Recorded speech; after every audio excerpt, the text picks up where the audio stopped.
Hey everyone, welcome to Let's Talk About the POTS Life, your go-to podcast for all things POTS.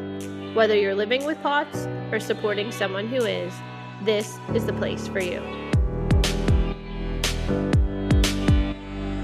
Welcome back to another episode of Let's Talk About the POTS Life.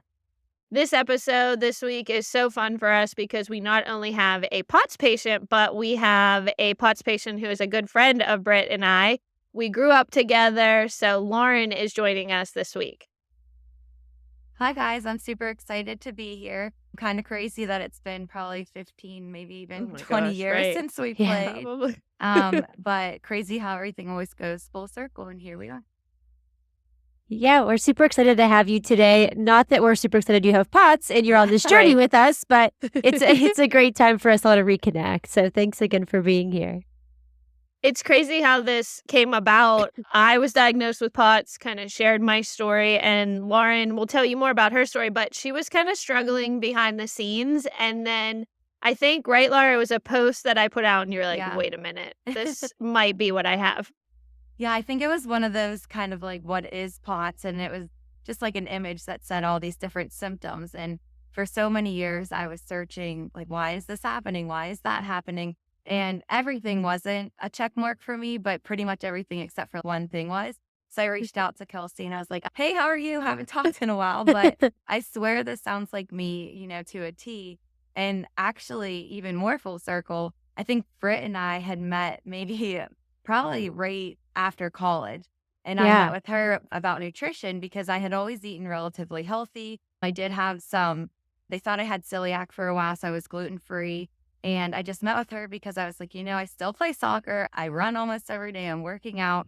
Things just aren't really working out. And I feel like crap. And this was, again, like 15 years ago at least. Yeah. And that was kind of what happened for me so long, down the road. I just kept going to different doctors, different routes, holistic, trying like something crazy that you've never heard of before, going to the regular PCP, the regular doctor, the cardiologist, the neurologist. I'm sure there's many more. And everybody just kept saying, oh, you're just getting older. And that didn't really ever make sense. Or she had kids in there. So, it could be pregnancy or postpartum. She has 2 little kids, same thing. Yeah, I think that was actually the final straw for me was when they just kept saying, oh, you're still postpartum. But during my pregnancy, my first pregnancy with Harper, I had a crazy increase of my heart rate and my watch was constantly like, alert, alert, something's happening. And I could feel that tachycardia happening. And I went to the doctor and I wore, the Holter monitor. Yeah.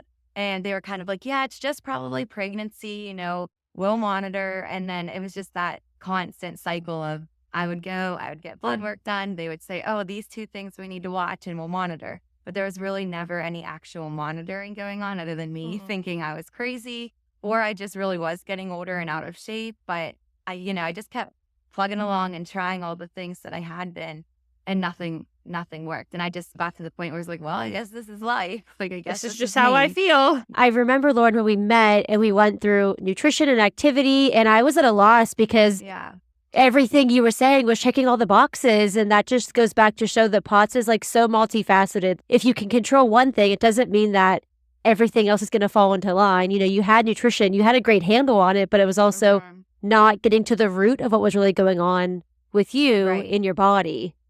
I remember you even said to me, hey, I met with Lauren. We haven't seen her in so long. And, she's doing everything right and things like that. I don't even know if I was diagnosed with POTS at this point. Probably not. If it was right after college, I think this was even before I was married. So this might have been pre-kids for you, Lauren. Oh, it was. Yeah. It was like, I want to say it was right after I gotten engaged because, you're like planning a wedding and you're thinking all these things. And I'm like, what is going on with me? I just, things don't feel right. I'm swollen, this, whatever.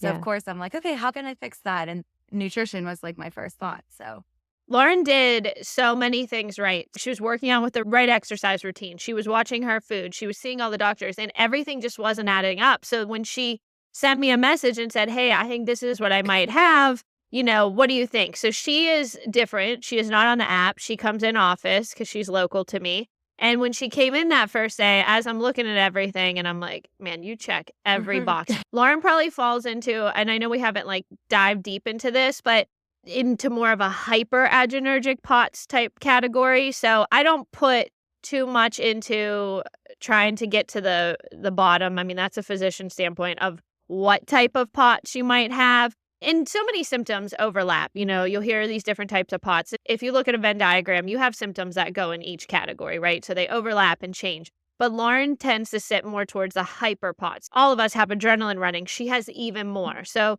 she'll tell you, but she was famous for her cheeks were always red, sweating more, almost a swollen. Like when she came, she was pretty swollen. It's just her body, I think, is we're all running on cortisol with adrenaline. But when you have this hyperadrenaline, I think it would only make sense that you have extra cortisol dumping and then you see this wide range of symptoms. So if you want to tell them kind of what that looked like when you came day one. And I just was getting to the point where I was almost not recognizing myself and I couldn't figure out what was going on. And so when Kelsey mentioned this other form of POTS, because when I first started researching it for myself, I fit in the category, but there's just like a little tiny parts that I was like, well, maybe I'm just wrong again and it's going to lead me to a dead end. But yes, I cannot handle the change of temperature. So if I go from my car in the wintertime and it's warm inside, then step out into the cold and then back into a warm building, it's like an immediate gush of heat and I feel like flushed and that sort of thing. So that was kind of it wasn't the worst symptom, but as we all care a little bit about what we look like and things. And it was just like, I could go to school and I looked like I ran a marathon for like the entire day. And sometimes people would be like, are you okay? Are you even her kids, right? Even your even students would know. Would be like, why are you so red today? And I'm like, oh, I don't know. Mrs. Karcher's I don't really have an answer, but I just thought, was it a mix of like, am I, too overweight, or maybe the workouts I'm doing aren't right, or maybe it is some food I'm eating and I'm having some kind of reaction. So that was one of them. The constant blood pooling in the legs was another really big one. I had compartment syndrome back, a freshman in high school. So that was even longer ago. But I always thought that maybe that was the reason my legs were bothering me so badly, because years ago they said I may need to have that surgery again down the road. So I thought maybe that was just it, or that just from playing soccer for so many years, my legs just couldn't handle even just walking anymore. Right. So it was going up the steps was a big one. And to tell you all, we're 35. So this should not really be a thing that we've gotten too old that we're not functioning. And I mean, I know I said this already, but I think I was 23 and I went to an old PCP who's retired now. And she was like, well, honey, you're just getting older and you just, things aren't going to be in the same place anymore. And I was like, but I'm 23. But I'm 23. I don't even have the opportunity to be old. Yeah, right. So that, but that as well as, the constant tachycardia. I passed out more often back in college, which I did have quite a few concussions from soccer. So we do think that's probably where this all began. And it really just does make sense because all the gastro issues started then, the lightheadedness. And it was a pretty severe concussion. I mean, I remember her being out in high school. We played for neighboring towns and I remember you being out. It was pretty bad. A good bit. And looking back, you don't realize, because even back then we didn't have all the same things that we have now. And coaching and going through, watching the girls go through the protocol that they would go through, you're like, oh, maybe some things got missed back then. Right.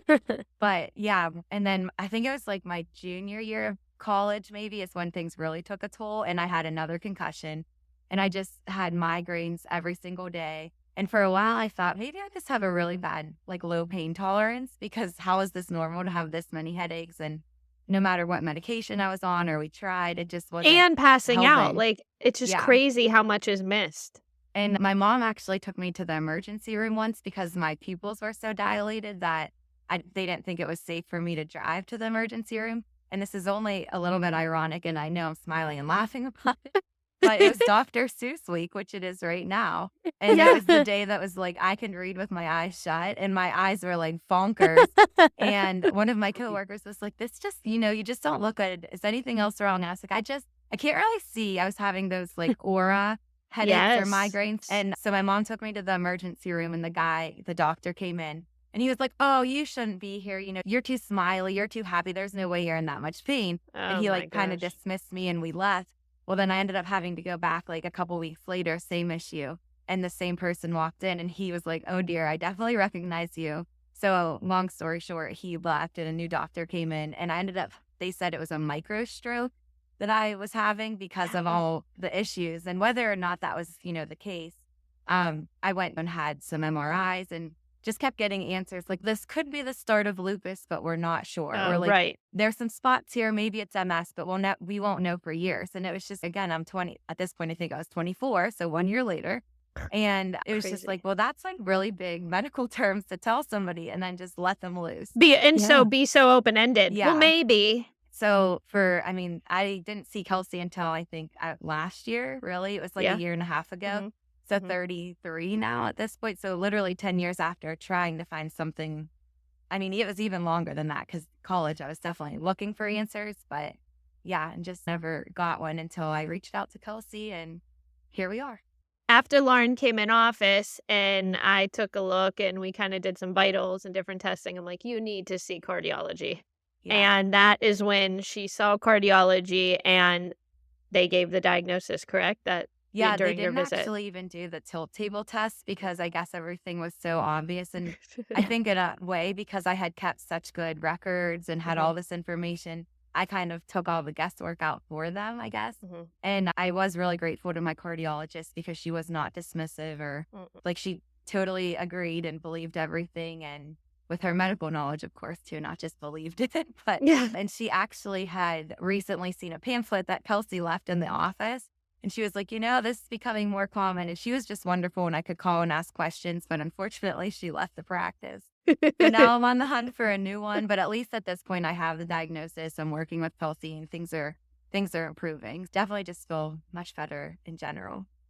We've talked about this a lot about finding and advocating for yourself in the healthcare space. And when you were talking about your experience in the ER and how they kind of dismissed you because you didn't visibly look like you were suffering, and to find that cardiologist that, believed in you and took you for what you were saying and finally gave you some answers after 10 years of suffering.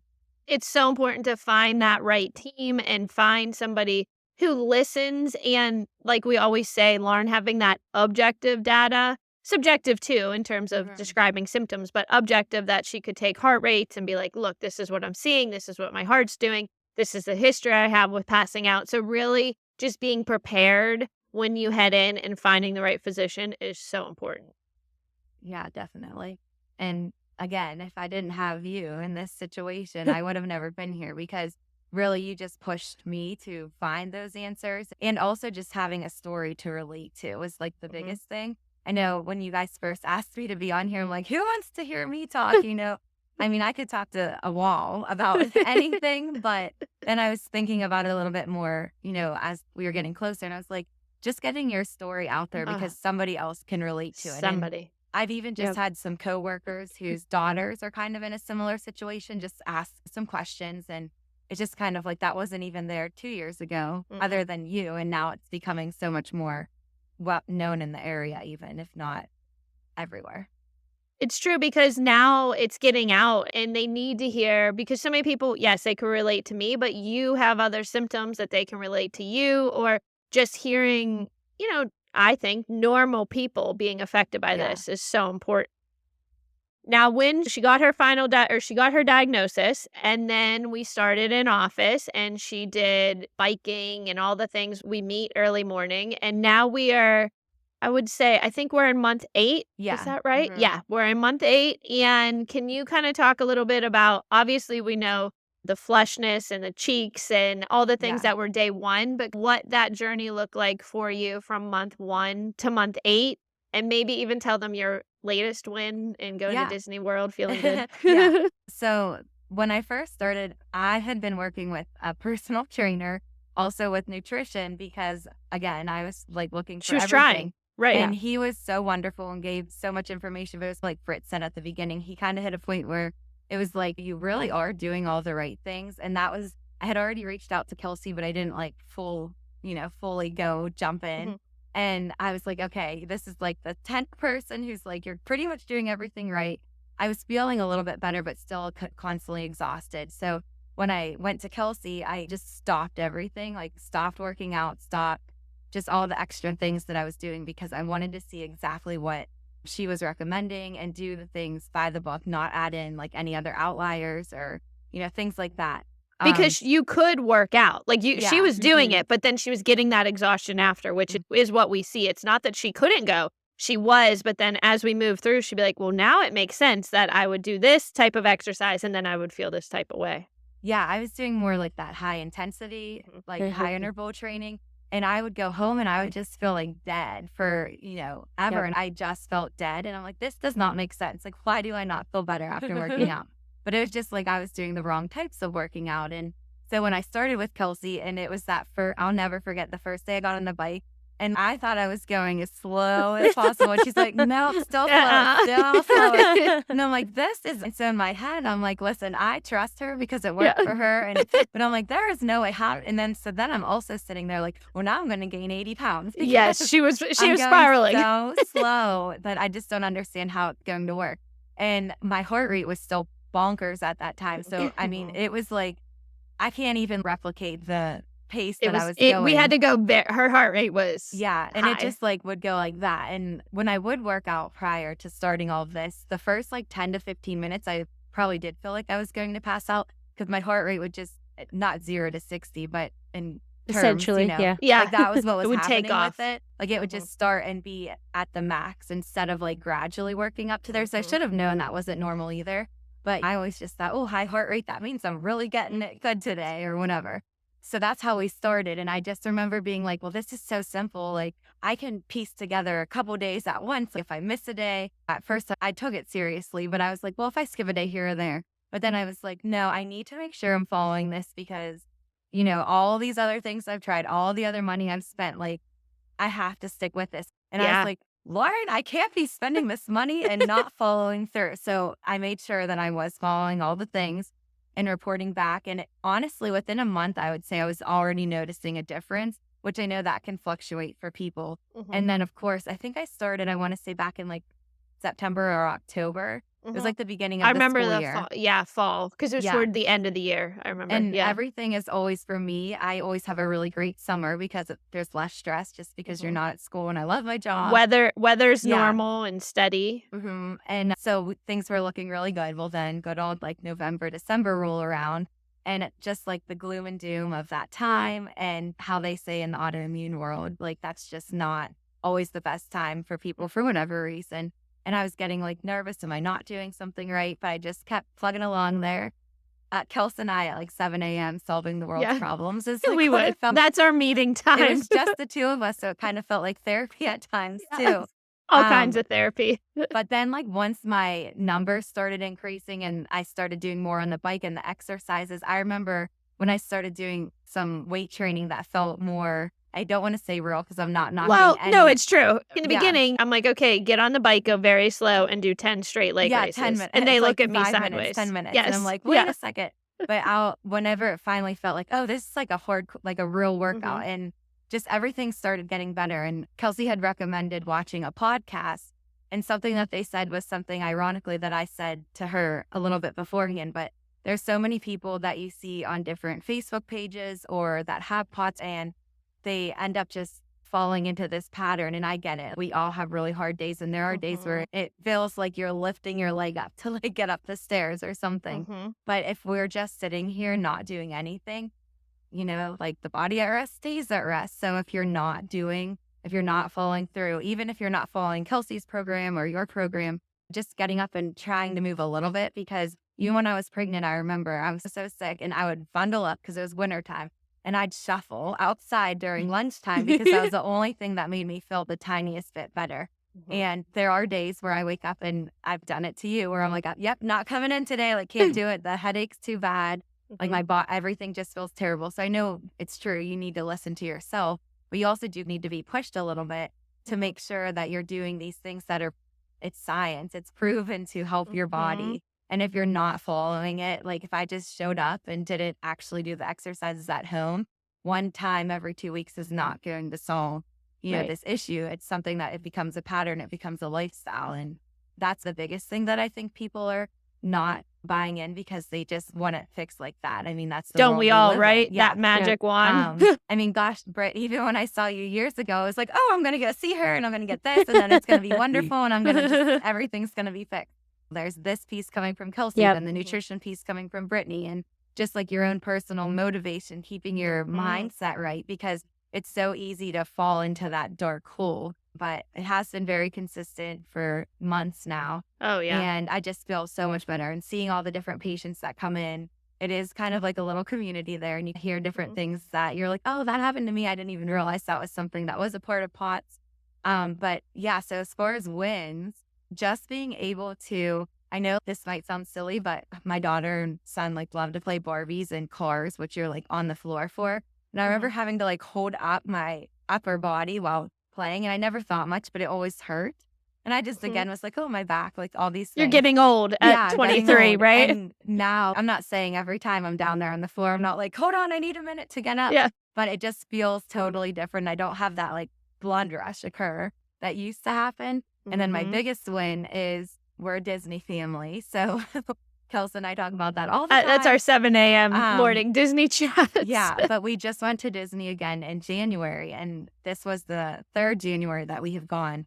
And just looking back at photos, I constantly was like, oh man, I just look like I was sweating the whole time. And we go in January, so it's not that bad.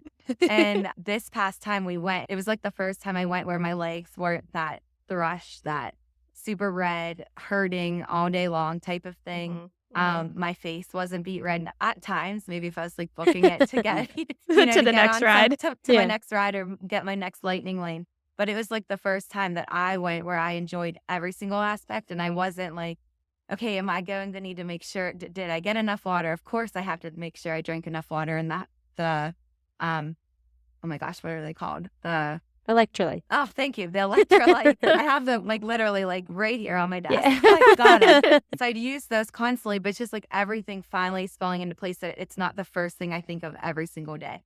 Like before I would wake up and it would be like, oh my gosh, like I'm having a POTS day. I could tell already because I can tell my heart rate's significantly higher. So Disney was more magical than it ever had been. My photos, not that I'm like super vain or anything, but I finally have pictures that I'm like, oh wow, I love this photo. It just shows the great time we had and not the struggle that I had the whole time that I was there. And my husband was so wonderful the first time we went. Did you have your electrolytes? Do you need a salt tab? Like, are you drinking enough water? You know, because we had gone in June also in this past summer, and it was still better than it ever had been. But this was the first time, which it is almost a whole year of me doing the program. And it just is like, okay, I did it. Like we made it to this point where I finally don't feel so terrible every single day. You have control of your body versus POTS having control of your body, your day, your everything.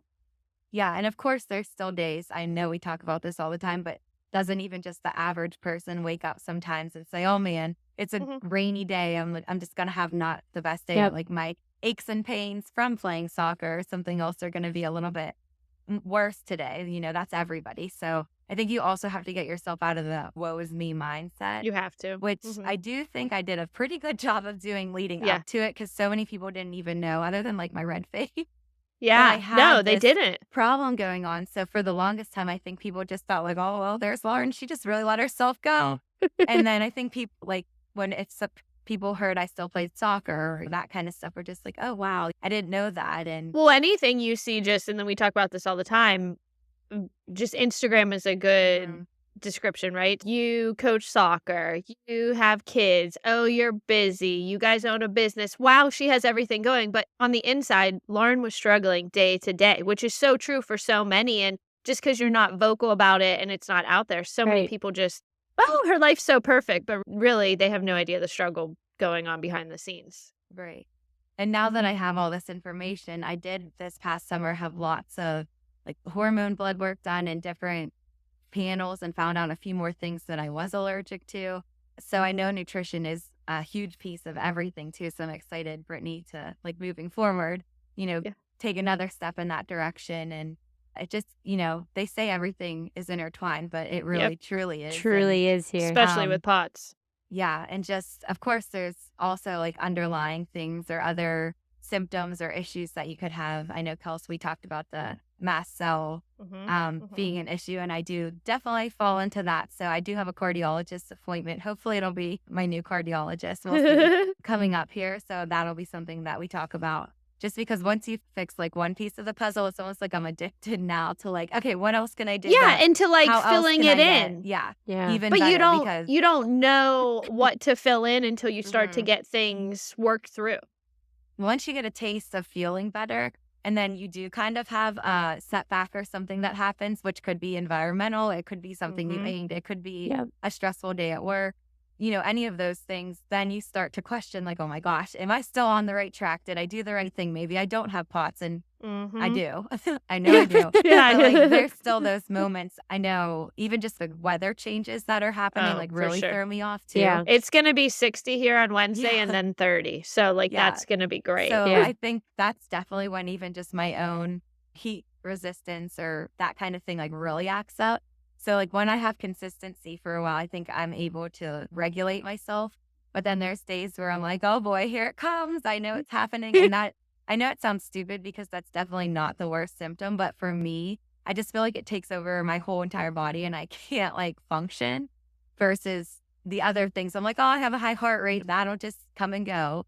But at least I know if I like sit down or if I stand or I take a walk or something, it can regulate a little bit more. And Yeah. it evens out and we find, Yeah. I think you've come to a place that you have been evened out. I mean, we still have work to do and we still have a maintenance for life and all those things, but I feel like you're at a place where so many pieces are put back together and you can feel like you have a good handle on it and understand, okay, things are going to be bumpy, but it's okay. Like it'll be Right. bumpy and we can get Yeah. through this day, and you have the tools now and the confidence to be like, okay, I see where this is Yeah. headed and where we can go from here.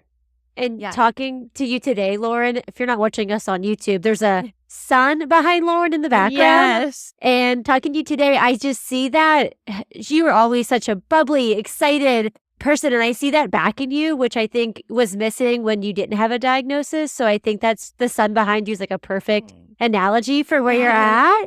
If you could describe your life with POTS now in just one word, what would that be and why? Ooh, that's a great question. In one word, I would say perseverance. Oh, good That- word. So that's actually at my school. We do a house system. I won't explain the whole thing. It's kind of like Harry Potter. And we have these different character traits. And my house is perseverance. So I just always thought that was a good one. And I do think Yes. that, everything, whether it's from coaching to being a mom to being just living your life and doing your job Yeah. and all of those things all put Mhm. together, it's easy to just stop. I think it's easy in anything you do to say, okay, well, I did enough, or this is really hard, so I'm just not going to do it. I'm going to knock myself down and try something easier, or Mhm. whatever. it Or may- people just give up. Yeah, It's or easy, totally it's give up. easier. Yeah, Yeah. but other than that, positive would be a really good one too. But I do think I've always tried to stay positive. So thanks, Brittany, for that thing about the sun, because I do love the sun, and I think it just represents so much in life and just everything. Yeah. That's why I have it there. I tell my kids that in school. I'm like, you can keep shining, you can do these things, and everyone has something they're good at and parts that aren't quite as strong, but together we all can make Yeah. it, which is I love it. which is essentially Yeah. what this is, because without you guys, I could read all the things on POTS, I could go to the doctor, but without having somebody to go to and not tell me what to do, but give me the guidance on what to Yeah. do, Sure. I definitely wouldn't be in this place and just following all the things. So my other advice to people would be just keep going and move, like get up and move. Get up Yeah. and move. Find And you got to find that why, Yeah. right? Like Mhm. your kids, your classroom, your job, your husband, there's just so much more to live for. And I think you're a perfect example of being able to be like, look, you can live that life you want to. Like you said, it's not easy, and we're not saying it's easy. You have to do the Yeah. work, you have to put in the time. But if you really do, look at the life you're living now, even 8 months in, and imagine where you'll be even in another 4 months.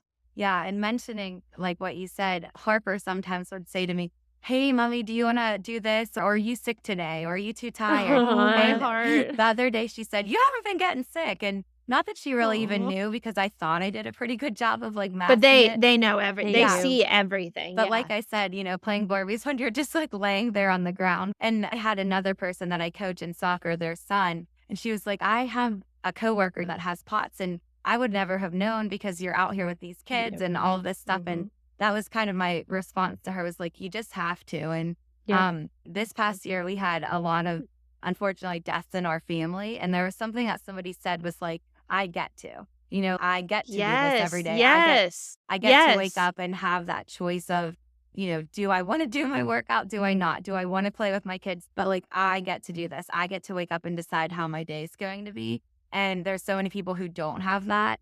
And I know at So times, true. especially if you're at the beginning of your journey with POTS, or even someone like us that had it for so long and didn't realize it. So long, it's right? easy to say like, well, now I have this problem. I can label myself and this is why I'm not doing it.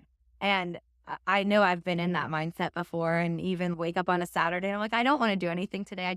I have this, I have that. I'm tired. I was too stressed out this week. But like, I try to remind myself, like, I get to do this. I love that. So, if I ever get a tattoo in my life, I think It'll be that. I think so. Yeah. I think if you are taking anything away from this episode, it is that perseverance, positivity, and POTS, these 3 Ps go together. Oh, I love that. Hand in hand. That could be a new shirt, Kel. There you go. We need that. Yeah. Thanks so much, Lauren. Your story is inspirational. I hope someone out there, this helped them make the choice to reach out or to do something different with their POTS journey. So thank you so much for being here today. Yeah, thanks for having me. It was fun talking to you guys. They will have to like meet up and not just talk about POTS. I know. No, I love it. I think it just gives a different spin on not only a POTS patient story, but a friend and just a different perspective in terms of the symptoms she experienced. And I love the 3 Ps and the inspiration that Lauren brings and the positivity. So we love it. We're so glad we got to share her with you today. And we hope you join us next time. Remember, like Britt always says, to subscribe, to like the podcast, to share it with your friends and family, because the more positive POTS information we can get out there, the better. Thanks for tuning in, everyone. We'll see you next time. Bye.